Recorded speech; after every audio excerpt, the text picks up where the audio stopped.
4 seasons. So the man is durable. Another big name still looking for a home, All-Pro wide receiver Stefon Diggs. After rebounding last year with New England, Diggs does appear ready for his next opportunity. The legal stuff is behind him now, so contenders could come calling as training camp approaches here. Wilson, what team makes the most sense for Diggs? Where do you think he ultimately ends up?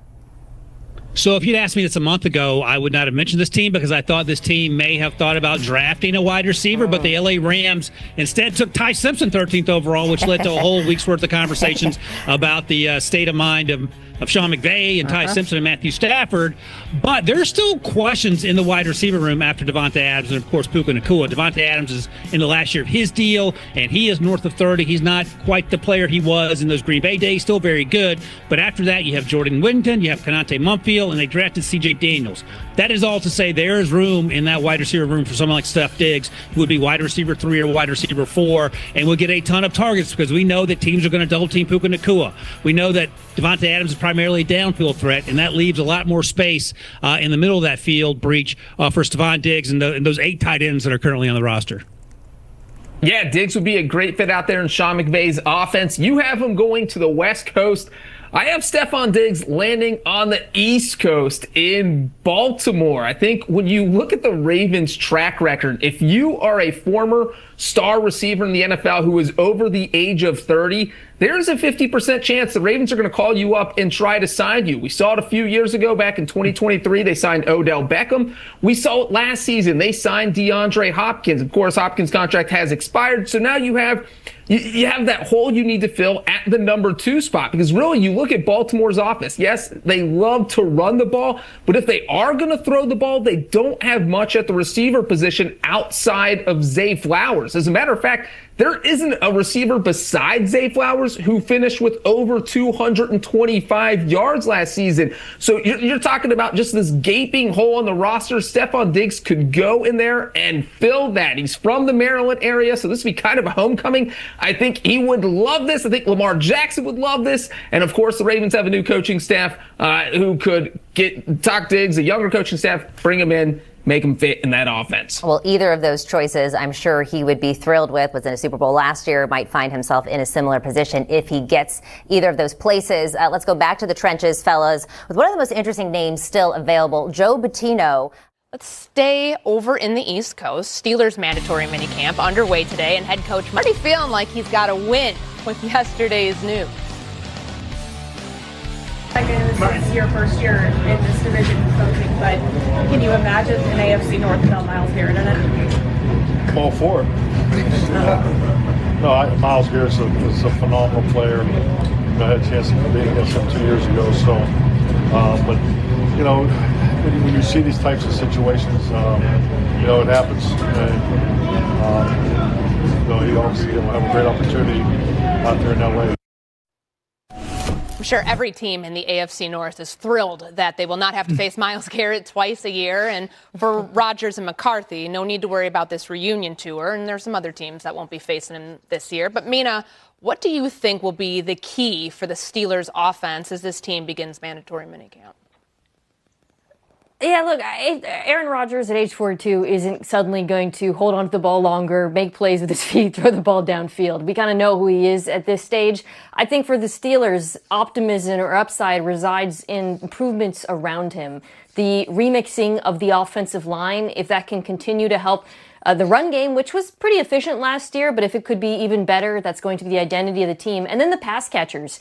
Rodgers throws the ball super quick. He's not going to have a high average depth of target. But the additions that they made with Metcalf, now Michael Pittman Jr. and Jeremy Bernard out of Alabama, those are receivers who fit well in on the defense for the 49ers. Let's go to our number 44 listed free agent, and that is Stefon Diggs, another guy that retooled his career playing with the Patriots last year. I mentioned he was the only 1,000-yard receiver last year, but Tyler, he was also the first 1,000-yard receiver in Foxborough since 2019, Julian Edelman, and yet he's no longer with the Patriots. Something tells me that someone's going to need him in 2026. Who do you think it'll be?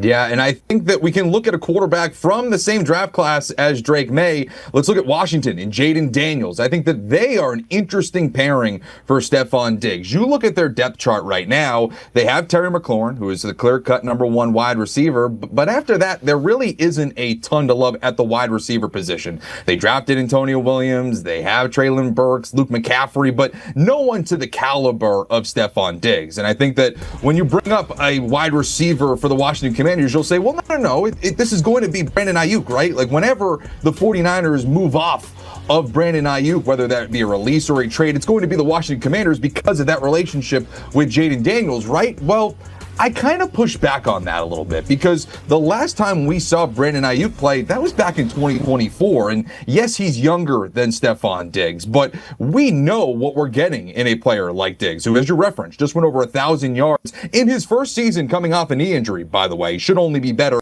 even though he's a little bit older in 2026. So I just feel like the Commanders, who were in the NFC Championship with Jaden Daniels just a couple of years ago in his first season, they're ready to go in the NFC East. It was kind of a year from hell from them due to injuries, specifically due to Daniels. If he's back healthy, he's going to need some pass catching options. And I kind of feel a little bit more comfortable with Stefon Diggs than, say, somebody like Brandon Ayuk, who's another option for them. Okay, so we're thinking Brandon Ayuk is out. What if Stefon Diggs to Pittsburgh is not just another receiver rumor? What if it is the veteran move that finally gives this Steelers offense the one thing it has been missing? Timing. Steelers Nation, listen, this is not just about adding another receiver. This is about giving Pittsburgh a timing weapon. The Steelers do not need hype just for the sake of hype.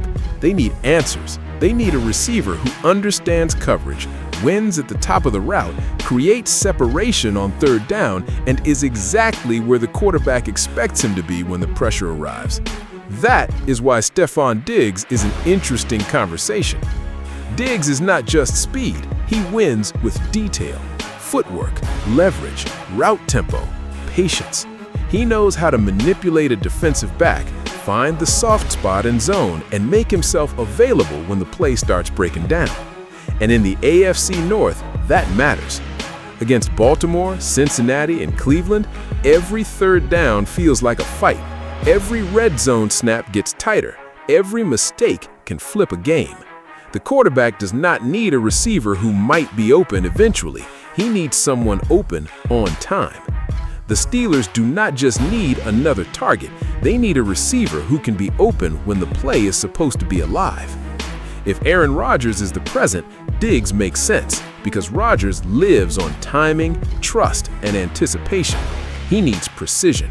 He needs a receiver who understands why one step, one break, one adjustment can change the entire play. And if Will Howard is the future, Diggs could help him too, not just on game day, but in practice. Howard could watch how a real veteran route runner prepares, releases, communicates, and wins with detail. Diggs could help Rodgers win now and help Will Howard learn what a real NFL route runner looks like. Now, add DK Metcalf to the picture. DK brings size, power, and vertical pressure. Diggs would bring timing, separation, and precision. That is not just a flashy pairing, that is contrast. One forces defenses to respect the deep and physical threat, the other punishes them underneath and on third down. That changes everything. Now, is there risk? Absolutely. Age, cost, personality, health, role, all of that matters. Pittsburgh should not chase a name just because it sounds exciting. This is not about asking Stefon Diggs to save the Steelers. This is about asking if he can give Pittsburgh the timing weapon this offense has been missing. If the role is clear, the price is right, and the locker room is aligned, Diggs could be a smart veteran swing for a team trying to win now while still building for what comes next. Picture it, 3rd and 6 in a tight AFC North game, pressure coming. DK pulls attention outside. Rodgers sees the window. Diggs breaks at the perfect time, sits in the soft spot, catches it, moves the chains. Not always a highlight, but winning football. Steelers Nation, Stefon Diggs may not be the youngest option or the safest option, but if Pittsburgh wants more rhythm, more trust, and more answers in big moments, he belongs in the conversation. So tell me, is Diggs the veteran weapon Pittsburgh needs, or is this a risk the team should avoid? Drop your thoughts in the comments, hit that like button, and subscribe for more Steelers news, rumors, reactions, and breakdowns.